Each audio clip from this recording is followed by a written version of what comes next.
好近距離見到佢哋之餘，仲可以握到手，同佢講一聲多謝。呢個係作為一個熱刺球迷，喺嗰段時間入邊對球隊嘅成績感到驕傲啦，而令到我衷心咁樣去感激嗰個領隊帶到俾我哋嘅一種咁樣嘅情緒啦，或者咁樣嘅 proud moment 啦，係啦。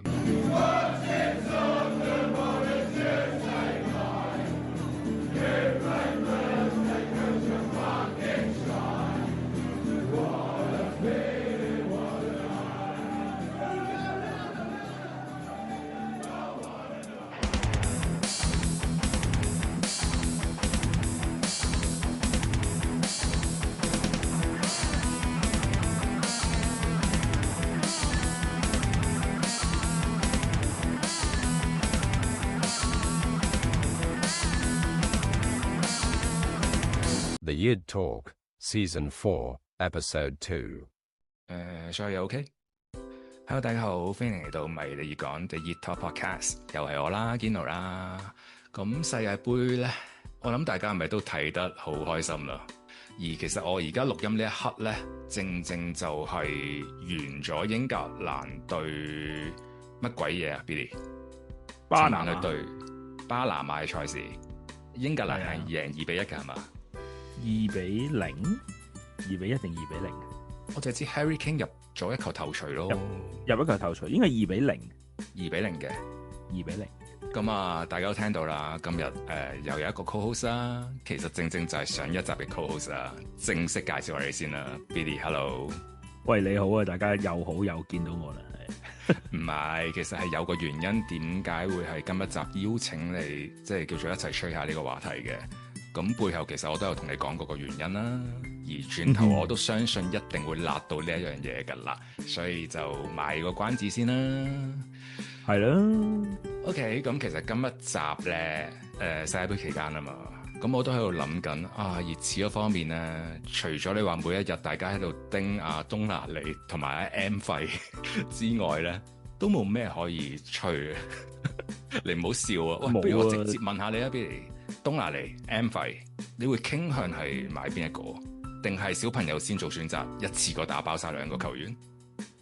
我大人嚟㗎啦嘛，一次過喂，都係嗰句立得晒立啦，即係都係一個 statement of intent 嚟嘅，即係話俾人哋知，喂，我哋今年係想發大嚟搞啊咁樣啦，即係兩個都係啲今年轉會市場嚟講，中場中係好多人可以買到㗎嘛。相比起前鋒就完全冇乜邊個係會即係轉會啊成，但係中場中其實你有好多一個好大嘅 market 啊，你仲有啲 Alex Scott 啊，你可以如果你想買 Warden 啊，咁你 Elliot Anderson 啊嗰啲係好多，即係中場中你係可以選擇到嘅。咁唯獨是我哋個球會而家嘅人才最多，或者球員最多嘅地方，其實都係中場中。咁你都會聽到Bergvall 係會想走啊咁樣，所以細路仔先做選擇啦，咁東拿利都證明咗自己。今年熱刺嘅轉會窗都係話呢個講唔知會唔會又講得好遠啊？但係都係佢主要都係買啲英超證明咗自己嘅球員。冇錯，咁所以係啊，佢哋嘅全部嘅方針，你見到簽翻嚟全部都係，所以小朋友先做選擇啦，買翻嚟先再算啦。我諗而家就好明顯地係以即食為主咯。今一季係要衝到成績㗎啦。而同時間都唔能夠，你話球會有啲咩藉口㗎啦，即係咩磨合期等等咧，最少喺我心目中係冇啊！你今年你一定要衝翻個最少歐洲賽嘅資格咯，同唔同意？係啊，完全同意啊！你只有作為球隊有呢個咁樣嘅，我哋有呢個咁嘅層次或者叫做咩呢個咁嘅規模嘅球隊咧，係你咁樣又係即係中下游咁樣，你就會即係球迷嚟講就覺得，哇！你俾即係消費角度嚟講，我哋俾差唔多最貴嘅季票價錢，就睇啲即係燒鵝嘅價錢，睇啲借揸出嚟咯，係咪黃天貴嗰啲金句咧？同埋大佬新球衣個價錢真係呢個題外話啦。哇！我唔敢睇啊！呢啲嘢你問翻你其他啲收藏球衣嗰啲朋友啊，真係哇！真係好誇張嘅一個數字，即係 consider 係上兩季係排17喎，大佬。係啊。但係點都好啦，喂，熱刺就講到呢度先啦。我哋去翻個主題先啦。其實剛才我係想講呢，嚟緊1連3集我就會做一個熱刺回顧錄啦，叫做咁啊。3集分別有3個主題嘅，而今一集就係一齊會分享翻普捷天奴熱刺嘅黃金年代啦。咁點解我會有呢個構思呢？其實個原因就係早排美國隊第一場波之後呢，我見到海量嘅熱刺球迷即時好似嗰啲回憶殺咁樣啦，大家會覺得哇，睇到美國隊嗰隊波咁鬼似10年前普捷天奴教嘅熱刺嘅，包括嗰種侵略性啊，或者係嗰種逼搶啊等等啊。但係其實我哋喺咪後咧有講過嘅，我哋兩個都唔係咁認為真係咁似嘅兩隊波，但係可能大家就會覺得嗰種情懷翻咗嚟啊。所以呢個亦都係一個契機，令到我會係做呢一集咯。咁嗱，今一集其實主要我就同你一齊揼3個好屬於我哋自己嘅 moment 啊。咁啊，藉住我哋嘅 moment 咧，就大家一齊可以延伸下普捷天奴當一個年代啦，熱刺嘅不同嘅黃金盛世啊，或者對大家有一種嗰種集體回憶啊。咁就希望可以係透過今一集可以做到呢樣嘢啦。咁就正式開始啦，好嘛？好啊，你一齊坐個時光機啦，翻去普捷天奴黃金年代。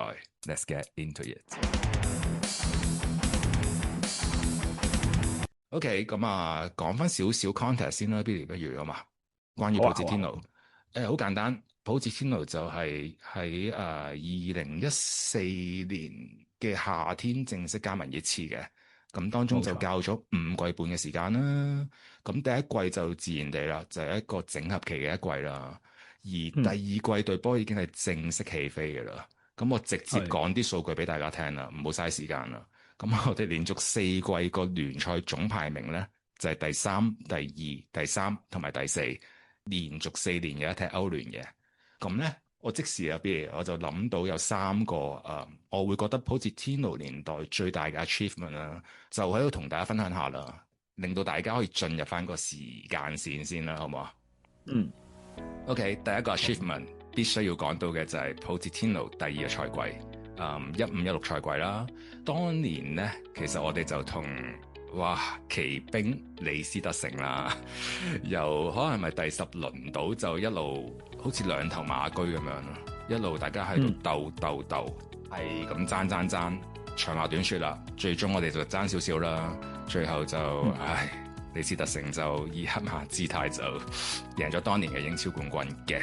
係啊，但係我想講，其實嗰一年對於大部分嘅熱刺球迷都係一個好好嘅體驗咯。因為對於我哋嚟講咧，都係第一次係用一個爭冠嗰個心態去迎接整個賽季。我哋未試過擁有呢個咁嘅 experience 噶嘛，係咪先？係好少咯，即係要數翻對上英超時代，爭冠軍喎，大佬爭冠軍嗱，每季一開頭我都係諗住咁嘅，即係係咪先？即係做人要有啲樂觀啲啊嘛。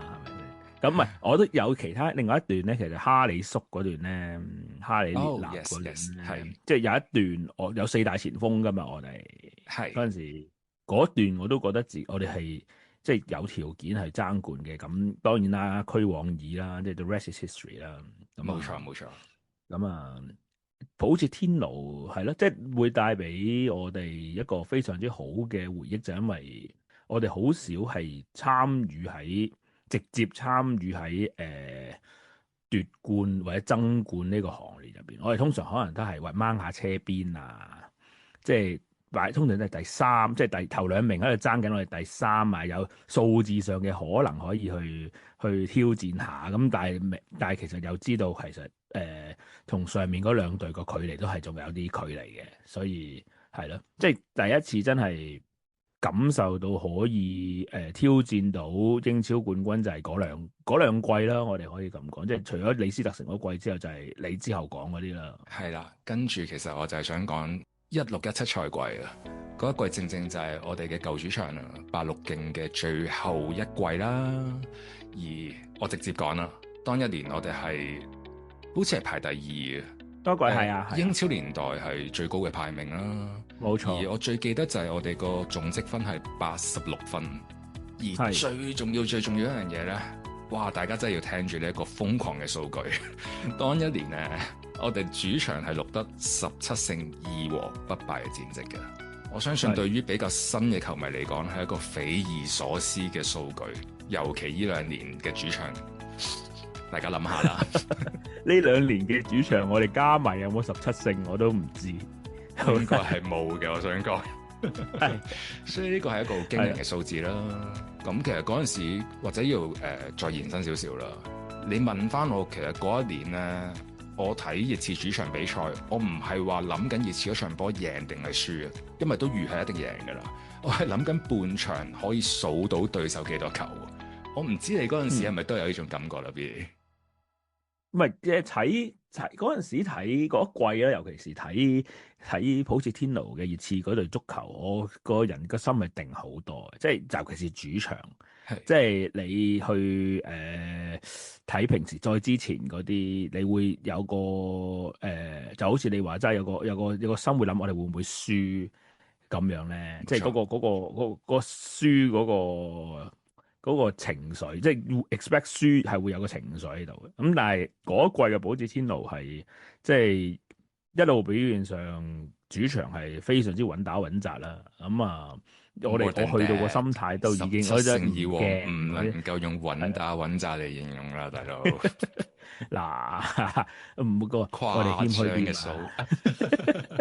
OK，係啦，咁唔係，但係都好輝煌嘅。嗱，應該講好輝煌嘅。咁你去到已經係即係我哋通常你都知啦，我哋去 Delaney's 嗰度睇波，或者係或者係總之熱刺嘅酒吧睇波啦。我都唔記得咗嗰陣時係咪仲係 Delaney's 啊？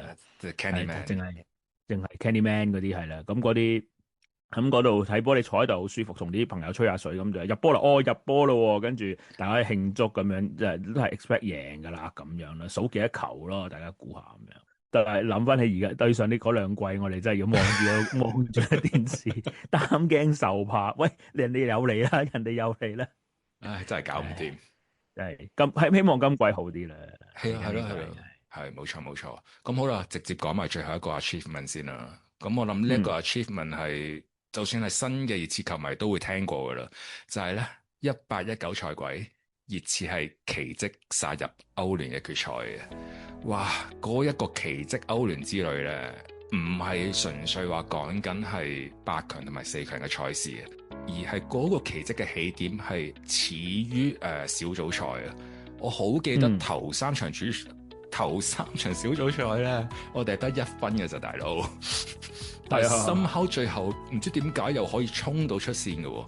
而或者俾多少少 context 我哋嘅球迷們啦，聽緊嘅球迷們啦，我冇記錯，當一年我哋係咪同國米、PSV 同埋巴塞同組嘅？冇錯，所以係一個好強嘅小組咯。所以即係最終係可以叫做，我都唔係好記得究竟最後一刻係壓哨，即係同分咁樣出線啦，定係點樣？唔係最後一刻係壓過國米咯，壓過國米同分嚟嘅。但係因為我哋嗰個係咪咧壓過國米，然後係贏入球數，定係總之係好問咁樣壓過咗國米咁樣。就係因為盧卡斯摩拉嗰球嘅，即係喺老型球場嘅嗰一球。係啊，佢係後備上陣嘅嗰陣時。係冇錯，咁 Harry Kane 傳中嘅。係啦，跟住睇佢話 Lucas Moura 嘅奇蹟咧，其實唔係話純粹嗰場波啊，其實之前就已經係有表現嘅啦。冇錯，一路都幫熱刺維持呢個歐聯夢。冇錯，所以係咯，總結嚟講就係普捷天奴5年半嘅熱刺年代當中最大嘅3個 achievement 就係頭先講嘅3個啦。咁不如直接嚟啦，Billy。剛才講到啦，我同你都會一齊分享翻3個好專屬、好屬於自己嘅 moment 啦。你想你先定我先咧？次次都係你先嘅啦，係咪？我先啊。你先定我先，我冇所謂其實。咁啊，我先咯。好啊。咁其實我可以預告下啦。我嚟緊分享嘅3個 moment 咧，其實喺個情緒上係3種截然不同嘅情緒嚟嘅。咁你想我分享邊一個先啦？我冇乜所謂。我哋保持住呢個休季期間嘅，大家保持住一個開心嘅開心嘅情緒先。你比較最開心嘅你先。哇，3個當中最開心啊！OK，就呢一個啦。其實就係頭先有講到啊，我哋白鹿徑最後一季咧，最後一場波，威克林 Finale，我冇記錯應該係對曼聯係嘛？冇錯。最終係贏2-0嘅，但係你話係邊個入波啊？又或者入波過程，我就唔係好記得㗎啦。但係我有啱啱係因為呢個數據推演係 OK 最後係2-1，朗尼係入我哋喺白鹿徑最後一球。2-1啊，原來2-1嘅，因為第一球係雲爺馬頭槌頂入嘅。OK，第二球就係 Harry Kane 都係啲死球踢入嘅，最後就最後一球係朗尼2-1咁樣門前執到入嘅。我超即係朗尼係入威克林最後嘅一波啊！冇錯，冇錯，唔係咁好遺完美啊憾，但係就係咁，係啦。但係點都好啦，其實嗰一場波就唔係一個難忘點嚟嘅，而個難忘點其實係落在威克林最後一場波啦。同埋我唔知你記唔記得啦，Billy，其實嗰場波賽後咧係有一個 ceremony 啊，即係我哋係揾翻好多唔同嘅名宿一齊翻去白鹿徑球場，一齊叫做集體去呢個點樣講呢樣嘢？即係集體去送別咯。係啦，送別翻一個咁傳奇嘅球場啦。咁嗰晚我好記得就係完咗場波之後咧，嗰陣時好似唔係 Now TV 添，嗰陣時係樂視嘅年代。係啊，我唔知你記唔記得啦。係樂視，好多謝。喂，呢個咧有段古講嘅。其實我想聽落去嘅，不如你講啦。好似你講咧，你講會貼切啲。因為我嘅資訊未必係咁完整啊，或者你講會好少少咯。因為我哋當喺樂視工作有位熱刺球迷啦，我就唔開名啦。咁我唔知佢有冇聽呢個節目啦。其實佢之前都上過嚟嘅。係。咁就係佢有冇聽呢個節目？係啦，咁佢就係當其時樂視嘅員工啦。咁佢就向佢自己嗰啲監製反映翻，可唔可以播埋熱刺即係告別白鹿徑嗰段嘅嘢。咁亦都邀請咗我哋一位好資深嘅熱刺球迷。冇錯。咁上去同埋講翻每位名宿嘅，即係佢同各位名宿之間嘅一啲回憶啊，咁樣啦。咁好有幸啦，即係因為我哋正所謂朝中有人好辦事，咁就我哋有呢個機會可以親身現，即係喺透過電視啦，唔好話親身啦。其實我知道係我哋有香港嘅fans 係去咗白鹿徑睇最後一場。哇！係啦，嗰個你都識嘅，你識嘅，我哋咪後好出名嘅。OK，係啦。好，你繼續。咁啊，即係播晒成個嘅送別白鹿徑嘅一個儀式啦。咁記得一開始係好大雨噶嘛，係擔遮嘅，係啦，普捷天奴都喺場上嘅，我哋要踢翻落去普捷天奴嗰度啦。係啦，佢係最唔知係排最尾定係最頭嘅嗰一個，係啦，嗰一個人嚟嘅。係，所以冇啊。最後係你講，你講埋啊！你講埋，你噶嘛？係冇啊。其實係整個體驗對我嚟講係好難忘啦。尤其嗰一晚我係喺灣仔同一班球迷一齊睇啊嘛。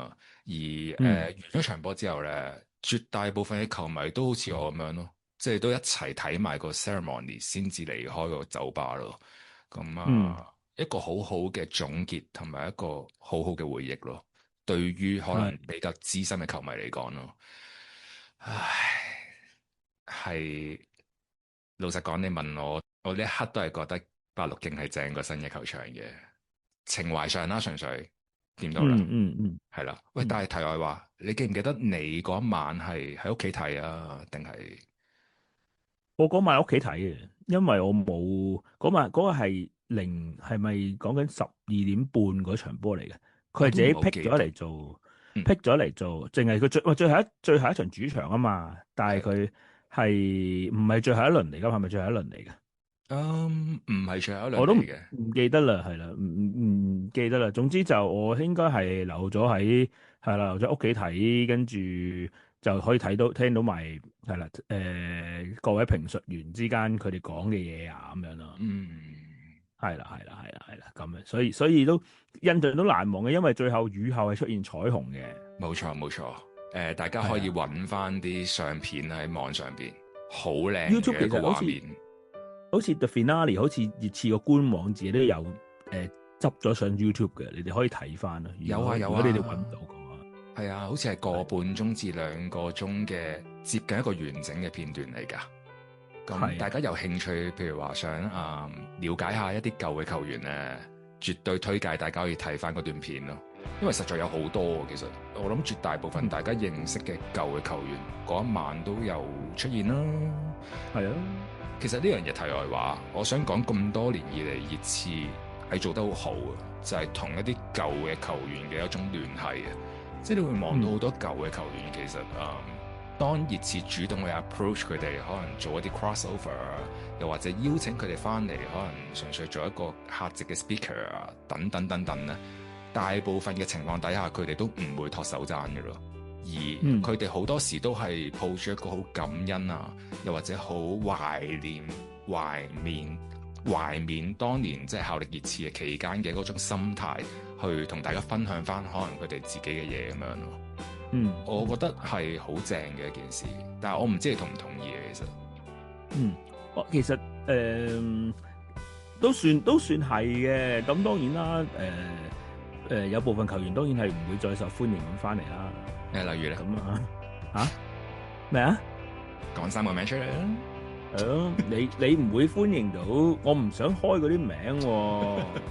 即係你明白啦，有啲免費轉咗會過隔離啊，或者係啦，嗰啲係啦。不過整體嚟講，我一嚟我唔知球會其實佢哋嗰個即係球員之後嗰個生命啊，即係嗰個球員喺效力完，即係或者踢完波之後嗰個足球生命係其實我印象中球會係提供咗好多，亦都提供咗好多支援俾佢哋嘅，which is 係一件即係非常之好嘅事。咁你我有一次去 training ground 度踢比賽，同即係5人足球賽咁樣啦，跟住佢都有隻 Osiadiles 啊，係喺度即係會睇我哋比賽啊，成嗰啲咁嘅嘢嘅。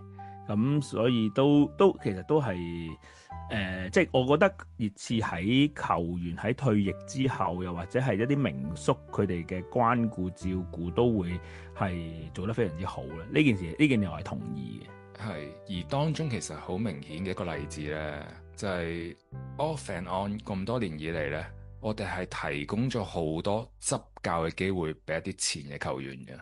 譬如我即時諗到嘅有Scott Parker 啦，迪科爾啦，等等嘅球員啦。其實我哋係主動地提供呢一個叫做後球員年代嘅一個新嘅career path 俾一啲前嘅球員咯。而呢方面我覺得真係做得好，對於熱刺呢支球會嚟講咁樣咯。係咯。冇問題。咁呢一 part 我第一個 moment 啦，叫做咁分享完啦。咁到你啦，你會先分享一個西嘅 moment，定係講嘅 moment 定係點樣先？分享咗啲好先啦，係啦，好事係啦，美好嘅時光係咪先？交個波俾你。即係其實之前都有講過㗎啦，就係我有一年保持先奴帶隊嚟香港㗎嘛，死啦！而家好多懶人香港㗎嘛。咁有一晚我哋球迷會就整咗一個 Pochettino's Night 咁樣啦。我之前其實都有講過嘅喺你嘅節目嗰度，咁就好榮幸咁樣，我就可以同保持天奴可以握到個手，講嗰句多謝咁樣啦。咁佢都當然啦，佢都係好點講咧？感激，即係佢覺得，我相信佢覺得嗰晚係正嘅，因為我哋不如俾多少少 context 我哋聽緊嘅 fans 們啊。好啊，講緊嘅係咪就係2017年啊嘛？熱刺訪港嘅嗰一年。係啦，熱刺訪港嗰一年啦。咁我哋喺嗰晚喺比賽前嗰一晚冇記錯，係比賽前嗰一晚，佢哋嚟幾日噶嘛？咁就我哋喺而家拆咗嘅嗰個叫咩碼頭啊？分域啊，分域碼頭係啦，係啊分域碼頭嗰度啦，咁有記得記得個酒吧，咁我哋就舉辦咗個活動，咁就邀請咗我哋球迷啦，咁啊嚟去見一下熱刺嘅當其時嘅領隊個團隊嘅。冇錯，係啦，咁啊，熱刺官方亦都即係幫到我哋去即係促成咗呢件事啦。咁嗰晚我相信佢哋即係領隊啊或者球會各方面都感受到我哋嗰種嘅熱情啊，又或者咩？因為係不停地咁即係唱歌啊、歡呼啊正咁樣啦。跟住係啦，亦都即係嗰晚係好輕鬆嘅，即係比起平時一啲嘅你見到佢哋好公關嘅對話啦。咁相對嚟嗰晚係好，即係嗰個對話嘅內容係好輕鬆嘅，係啦，咁就亦都好愉快啦嗰晚。所以我相信嗰晚對於佢哋嚟講都留下咗一個唔錯嘅回憶啦。咁啊，係啦，咁所以我自己嘅專屬嘅回憶對，即係自己專屬嘅啫，好開心嘅啫，因為當其時就真係有機會好近距離見到佢哋之餘，仲可以握到手，同佢講一聲多謝。呢個係應該作為一個熱刺球迷，喺嗰段時間入邊對球隊嘅成績感到驕傲啦，而令到我衷心咁樣去感激嗰個領隊帶到俾我哋嘅一種咁樣嘅情緒啦，或者咁樣嘅 proud moment 啦，係啦。其實我想講咧，剛才我係做咗少少叫做賣咗關子嗰樣嘢啦，就講緊係你會分享一樣即係你屬於一個你自己專屬嘅 moment，而我覺得係好正，同時間亦都可以分享俾唔同熱刺 fans 嘅 moment 咧。其實正正就係呢一個 moment 咯，係啊，我覺得好正嘅一個 moment，不得了。而你好似係咪有同我講過話，你嗰陣時係嘗試係用葡萄牙話定係西班牙話嚟同普捷天奴溝通下咁樣㗎？係啊，有試過用我當其時僅餘嘅學識嘅西班牙話同佢傾下偈啦。唔好咁講，你係勁嘅。冇，都係講一句起兩句止嘅啫，都係多謝佢所有嘅嘢啊，咁樣佢係啦，即係佢帶你隊波做到啲咁好嘅成績啊，咁樣啦。所以係啊，佢亦都我唔記得咗佢用咩話嚟覆返我啦。呢個真係太，你有冇印象？普捷天奴咧嗰下個反應會唔會係哇？做乜喺香港會有條友，即係有個香港人會同佢講西班牙話？我覺得佢印象，喂，咁又佢又好，我唔又覺得，我又唔係覺得佢好 surprise 嘅，因為佢可能都已經 expect 過有啲咁嘅嘢，但係我相信佢都嗰晚即係成晚個 experience，佢應該都係好開心嘅，係啦。咁咯，即係所以呢個都係我同普捷天奴一個非常之係啦，一個好難忘嘅專屬回憶啦，係啦。而對你嚟講，你會唔會覺得嗰一晚其實 for 翻有出席嘅熱刺球迷嚟講咧，都係好難忘嘅一個晚上？我相信都係嘅。如果有出席過嗰晚嘅，而家又聽緊嘅聽眾，你可以留言咯，喺翻 social media 嗰度留言翻，係啦。嗰晚對於你嚟講，係咪覺得一個好 wonderful 嘅晚上咁樣啊？係啊。你嘅印象大概有幾多個 fans 左右？因為我離身啦，其實我係冇出席到嘅嗰晚。係嗰晚冇記錯都有百幾人嘅。哇！係啦，有百幾人嘅，所以即係因為當其時個場地所限啦，我哋又唔能夠即係全容納到太多嘅球迷嘅。當其時係啦。OK， 總之個結論就係百零人，一個非常之好嘅係啦，但係氣氛非常之好嘅。係有個成績喺背後啦，剛才有講到啦。係但係飲啖水先。好。OK，Billy，第二個 moment。好。咁今日前你係想分享先啦，定係我？我先啦，今次就梅花間竹係咪大家？冇問題啊。好。咁第二個 moment 就係就唔係咁愉快嘅，相對地就係講翻佢喺有一季入邊，當利維冇俾錢買完嗰季唔俾錢佢買球員嗰季之後，咁佢就買咗兩位好好嘅球員，琴日都有入波，其中有一位係啊，咁就係買咗尼當比利同埋呢個 Lo Celso 啦。咁啊，當然啦，佢都係佢其實普捷天奴都係啲慘嘅嗰刻，因為佢好想佢喺開季之前，即係開操之前已經係買到呢兩位球員嘅。但係奈何我哋當時嘅主席，即係時任主席阿利維又喺度綁手綁腳啦，令到佢最後係去到季中開咗操啦，先至可以買到呢兩位球員，咁就令到個準備時間不足。咁但係係啦，但係同一方面亦都會望到普捷天奴喺佢買人嗰方面，佢係比較執着嘅。佢係要嗰個球員就淨係要嗰個球員嘅，即係佢接受唔到 Plan B 嘅。咁當 Plan A 即係好貴啦，又或者或者個主席衰嗰陣咧，咁你就好難即係再 negotiate 到一樣好嘅嘢。咁然而佢買人嘅眼光咧，亦都係即係你諗翻佢買人翻嚟，我又唔係太有印象有邊個係零零舍舍係會標，即係當然啦。各位如果有聽嘅話，你可以話翻俾我聽，佢嘅收購入邊有邊個係會唔會係 Toby 同埋 Yan 係咪都係佢嘅收購之下，所以令到 Toby 係 Yan 就唔係嘅，係啦，所以佢係咪真係一個 sport talent 係一個真係 elite level 咧？我有少少懷疑。呢個係即係呢個係我。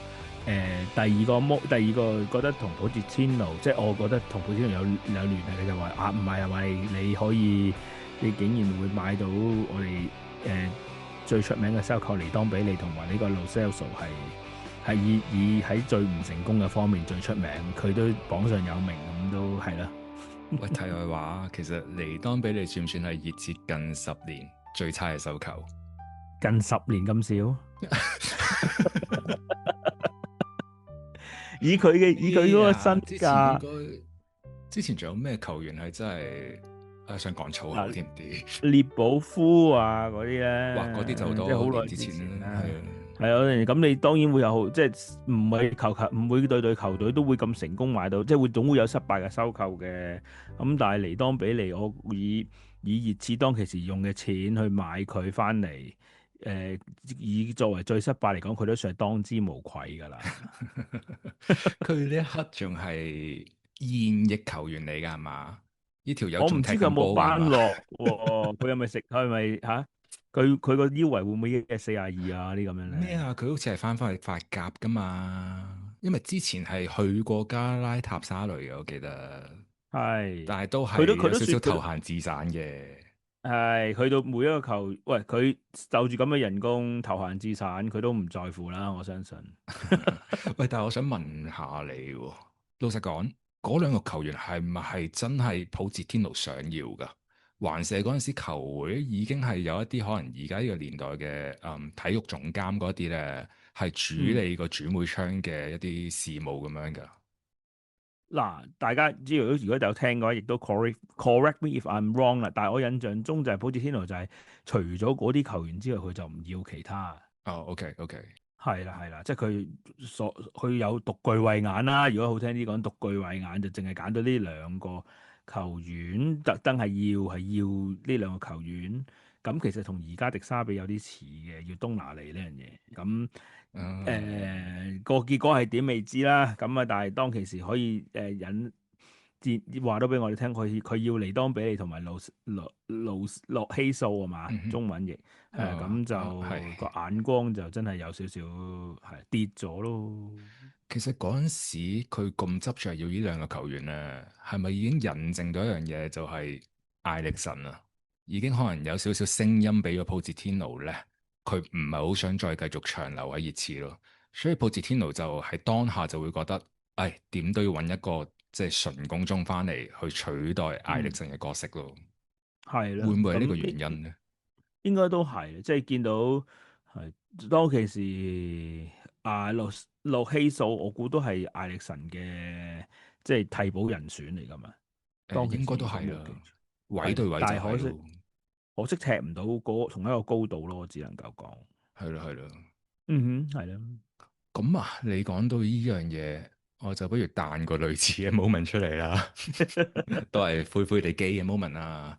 其實我唔知啊，我頭先搭車嗰陣時，我即時諗起啊，唔賣關子啦，就係普捷天奴最尾嗰幾場係嘛，當中有一場就係歐聯2-7對拜仁。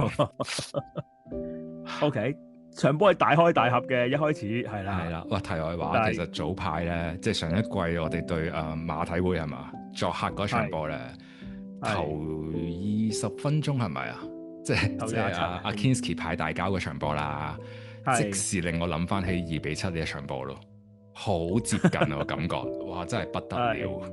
係，唔係？但係啦，應該咁講，我有少少唔同嘅，即係嗰一場波同馬體會同拜仁嗰場波，我覺得馬體會嗰場波係自己派交派成嘅，係。而拜仁嗰場咧就係、一開始同佢鬥搏，即係諗住以實力取勝嘅，點不知你知道拜仁嘅實力係啦，我哋嗰當其時嘅實力又不足咁樣，結果有啲螳臂擋車咁樣咯。我記得嗰場波就係吉拉比啊。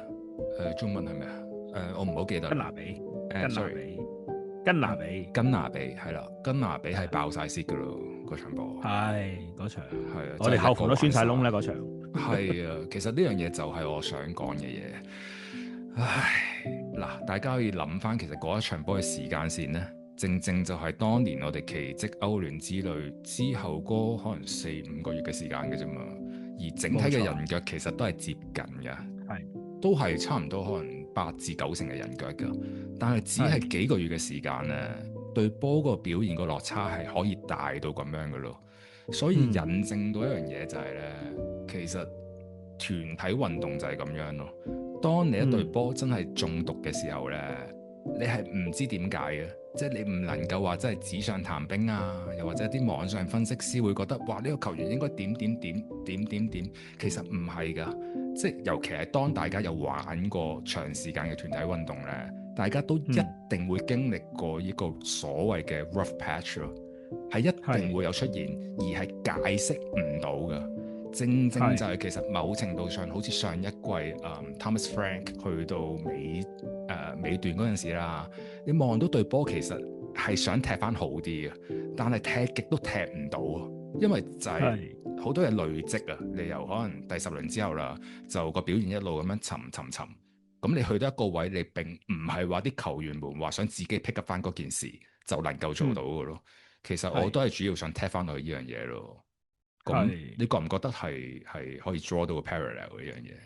其實都係，其實到最後即係當然啦，每個球員都想會即係喺團體運動入邊，即係各司其職而只有就踢得點講啊，行雲流水咁樣啊。但係佢始終每個都有高潮，即係會有高低起伏嘅。每個團體運動嗰度嗰方面，所以普捷天奴其實嗰陣時都佢嘅人腳又可以另一個方面睇已經油盡燈枯啦。即係嗰陣時已經即係唔用油盡燈枯，用強弩之末啦，不如用係啦。即係本身好強嘅，去到歐聯決賽咁，但係已經係碾盡晒佢哋全部人嘅一點一滴啦咁樣，跟住咪即係世事冇如果啦。咁但係如果當刻贏咗歐聯嗰一日贏咗歐聯嘅話，咁呢個又會係另一個故事啦。係啊，哇！呢個係一個好大嘅預告。我哋唔好繼續參與呢個討論落去啦。此話題已完啦。咁但係點都好啦，我會覺得可能嗰個年代就已經入坑嘅熱刺 fans 咧，對呢場波嘅記憶一定係好深刻，因為始終個落差太大。你講緊幾個月之前歐聯決賽分子，然後去到幾個月之後，你對翻一隊 OK， 當然啦，都係公認嘅強隊啦，但係冇理由輸到2-7噶嘛。你點踢都唔會踢到2-7噶嘛，但係足球賽事就係咁樣咯。係咯，輸到頭耷耷。我見到嗰場啲雲湯根嘅都輸到頭耷耷咁樣，所以其實嗰陣時大家都知道普捷天奴嘅時間喺熱刺都差唔多啦。係咯，咁樣啦，講下講到灰咁樣。不如我哋第3個 moment 就分享翻啲正面少少啦，叫做嘅 moment 啊。我都要諗一諗啊。其實我係今日好即興啊。你係有諗到嘅 Billy 係嘛？不如你分享先啦。有，第三個 moment 可能就有幸啦，即係我又唔係好專屬保捷，即係屬於保捷天奴帶領熱刺嗰陣時嘅 moment 嚟嘅。我哋又回翻時光機就去翻就係你我哋喺之前頭半節之前講咪話頭3輪咪佢攞1分噶嘛，跟住係主場對住國米嗰場嘅。咁我就好有幸咁樣就有個朋友俾咗張飛我，唔係我自己買咗張飛，但係有個朋友有張包廂飛我，咁啊帶咗我去睇喺溫布萊睇一場對主場溫布萊對國米嘅一場比賽啦。咁到最後已經冇記錯係亞歷臣一戰定江山贏1-0㗎啦。咁嗰場係我都係如果冇記錯都係第一次親身睇保捷天奴帶熱刺踢一啲有競爭性嘅比賽啦，歐聯比賽啦。咁係啦，當其時最搞笑嘅就係我喺個包廂入邊其實係意大利人嚟㗎啦，即係個紮意大利人就係咁喺度，即係當場波完咗啦，佢哋就挑引，我就話喂，不如大家邊個估大家邊個估可以出到線啦？咁係啦，呢跟住大家話賭100歐咁樣咯，即係攞100歐嚟做賭注咁。當然啦，我都唔知道佢係究竟係嚟自邊度嘅咩人嚟嘅，咁所以當然我最後就冇落大巴，同埋當其時我都唔係好睇好自己能夠出到線，直至到最後一刻。你有冇印象係當一輪係咪第5輪嘅賽事嚟嘅？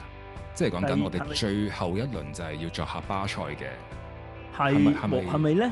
定係第4輪？好似係啊，已經係尾二嗰輪嚟嘅。我唔記得尾二定尾，即係總之第4就係第4或者第5輪嚟嘅。OK。當其時國米都仲係 head 住咁樣，head 住我哋。咁到最後，因為佢哋嗰場佢哋對 PSV 啊嘛，咁我哋就對巴塞啊嘛。咁即係普遍嘅球迷都應該會認為我哋會喺巴塞上面攞唔到任何分數噶嘛。冇錯。咁係咯，所以最後就佢哋咪賭100磅咁樣話，咪100英歐羅就話喂100 euros 啊，you go to the 咁樣，你就話唔賭啦，我都唔賭錢。其實我心入邊嗰層就係諗緊，就係咯，即係唔會，即係覺得嗰個希望唔太大嘅情況之下就算啦。呢個都係一個好專屬自己嘅保捷天奴 moment 啦。係啊，最後都係反而咁樣可以扭盡六壬咁，令到隊波可以入到歐聯決賽，咁係啦，都係一個非常之好嘅美滿嘅，即係當然都最後功虧一簣，有啲遺憾啦。咁但係成季俾我嗰個奇蹟之旅都覺得幾開心嘅，算係好似係自己有參與過落去呢個奇蹟之旅嘅其中一個時間線入邊咯，或者咁樣可能係咧，係我有份打氣，proud of it 咁樣。喂，我想問下嗰一次你去英國睇波咧，算唔算係第一次啊？係啊，嗰次係我第一次去英國睇波，咁啊睇咗幾場嘅，咁之後有機會再同大家分享啦。OK，係啦，都係一個好開心嘅 moment 啊。而我最後想分享嘅 moment 咧，我唔知叫唔叫做開心啦，我只能夠用亢奮嚟形容啦。哇！呢個錄多次先，我只能夠用亢奮嚟形容啦，Billy。不如你估下，你會覺得我呢一刻會分享一個乜嘢亢奮嘅保捷天奴 moment 咧？會唔會係就係盧卡斯個3球？唔係。OK 嗱，如果係結果論嘅話咧，係一個負面嘅 moment 嚟嘅。但係你唔係話俾人炒啊嘛？唔係成件事係真係哇，係一場波嚟嘅。OK，然後咧係好驚心動魄，係好關鍵嘅一場賽事嚟嘅。哇！驚心動魄。嗱，我俾到個顯示你嗱，我俾到個顯示你啦。其實係早期嘅保捷天奴年代嘅。早期保捷天奴啊！哇！嗱，我再收窄啲啦，同李斯特城爭冠嘅嗰一年嚟嘅。哦，你意思係 Battle at the Bridge 啊？冇錯啦，即係2-2對車仔，2-2對車仔啦。咁同人哋啦，我又要俾翻少少 context 我哋不論資深嘅球迷又好，又或者係第一次聽即係聽呢一個咁嘅畫面嘅比較新嘅球迷啦。咁其實呢，當一年呢場波係發生嘅時間線，我冇記錯就應該係尾二或者尾三輪嘅啦，大概係啦。嗱，呢個 moment Billy 你真係要幫我，因為我只係記得嗰場波嘅感覺嘅啫。你話啲好細節上邊嘅嘢，其實我係選擇地去忘記咗嘅。OK，係嗱，總之個結果就係呢，我哋2-2和波，而某程度上和咗波之後就已經90% 啦，肯定咗我哋已經追唔到啦，已經100% 追唔到。100% 添㗎？哦，係啊，100% 追唔到嘅，所以嗰場和嗰場係一定要贏，係啦。而嗰場其實即係往後啲球迷啲花生位就係咧好多互相抽水嘅畫面啦。即係如果嗰陣時有 VAR 咧，就應該會唔會腰斬啊？呢場波位有機會啊！我估我哋得翻8個球員、7個球員咁樣。咁佢哋都應該走唔甩，應該都 send off 1-2個㗎啦。係。咁係啊！呢場波其實對我嚟講個畫面好深刻啦。咁當然即係你話係輸波就一定好唔開心啦。但係其實調翻轉，我係想分享一樣嘢咧。兩樣啦。一就係可能有啲球迷或者係比較新嘅球迷啦，都會有一個迷思啊。尤其係香港嘅足球世界添，英國反而冇。但係香港啲球迷咧就成日都會話熱刺係 MMA 球隊嚟㗎嘛。係呢個就係一個起源啦。如果我冇記錯嘅話。咁其實就係源於呢場波，我哋就有好多粗嘢嘅攔截啦，或者抽水啊咁樣啦。咁其實個原因純粹係因為嗰陣時我哋距離聯賽錦標係太近啦，啲球員係真係起嗰啲叫咩啊，上晒頭嘅，或者即係失晒紅。又調翻轉講，可能嗰陣時普捷天奴又未必有咁嘅經驗可以控制到啲球員們嘅情緒啦，所以最終就會變咗一場好似真係 MMA 嘅賽事咁樣咯。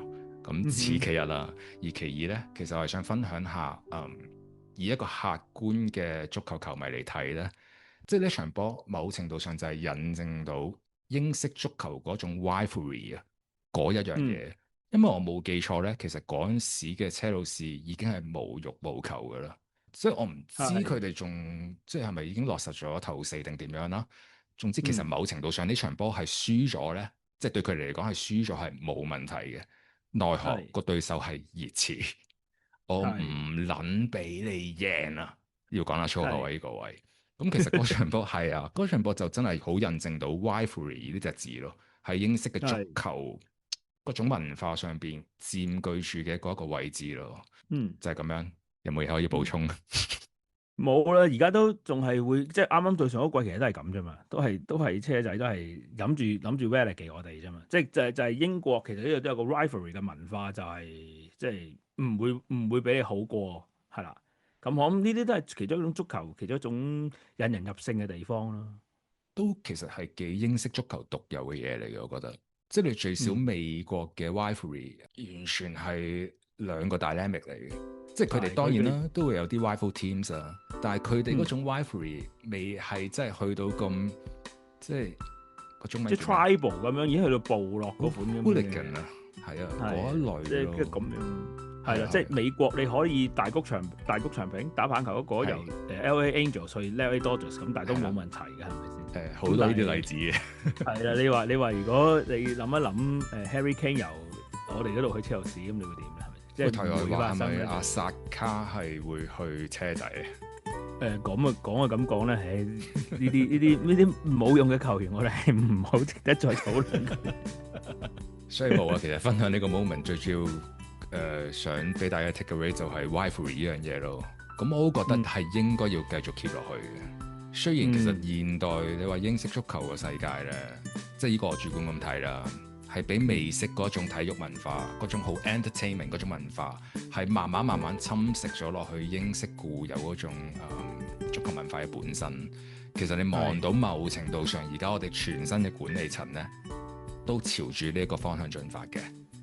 所以某程度上啦，好似好 diplomatic 咁，我直接講啦，其實我好唔中意嘅一樣嘢就係佢哋係不斷咁希望係取消一啲真係我自己覺得好根深蒂固，亦都好我自己好 treasure 嘅一啲熱刺固有嘅足球文化咯。